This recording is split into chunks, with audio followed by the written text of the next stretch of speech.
Okay, so this is the squat tutorial. First thing I'm going to talk about is just your squat depth. I eventually want everyone, I know not everyone can at first, but I want everyone going down to a good solid full depth. Here's me from the front, here's from the side. Over time, you'll be able to go deeper and deeper. So we'll just work at it, but I know not everyone can at first. I'll give you some options if you can't do that right off the bat. Okay, so if you're using a squat rack, bar height is really important. So you want to make sure it's at a right height so when you lift it off, you can very easily just kind of lift off and you don't have to really think about it. You step back, and then when you walk forward, you just walk forward and rack it. It falls right into place. If you have to look at it and look at where you're racking it, you can kind of put it on one side and then whoops, we kind of miss on the other side there. So that can be a little dangerous. Make sure that it's at the right height so that that doesn't happen to you, okay? Next thing is your hand placement. So you want to make sure that they're even so that your neck lines up and is even as well. If your hands aren't even, your body might not be even, and when you lift, it might be a little crooked and it'll just feel kind of awkward. So hands even, neck right in the center. You lift off and then you go and brace before you go down is a big part of it. Just putting some light tension on your entire body, maybe taking a breath into the diaphragm. It puts tension everywhere and makes sure that everything feels good as you go up and down, everything's stable.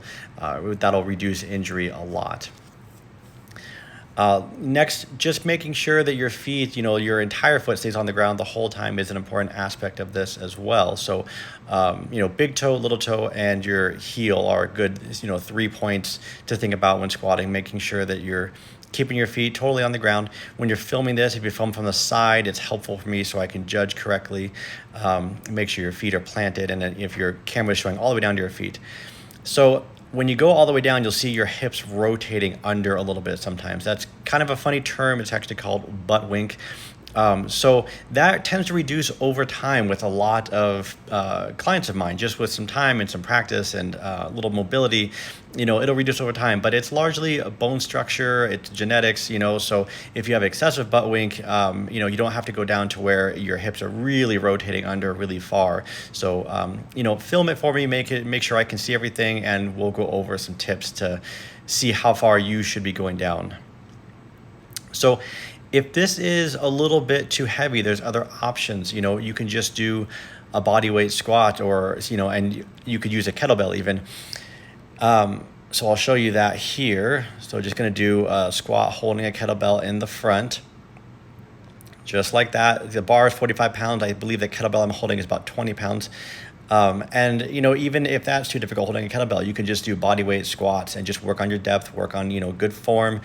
If that's too difficult, you can do a sit to stand, just on a bench, sit down, stand up. Pretty much everybody can sit in a chair and stand back up. So we can just start there if we have to.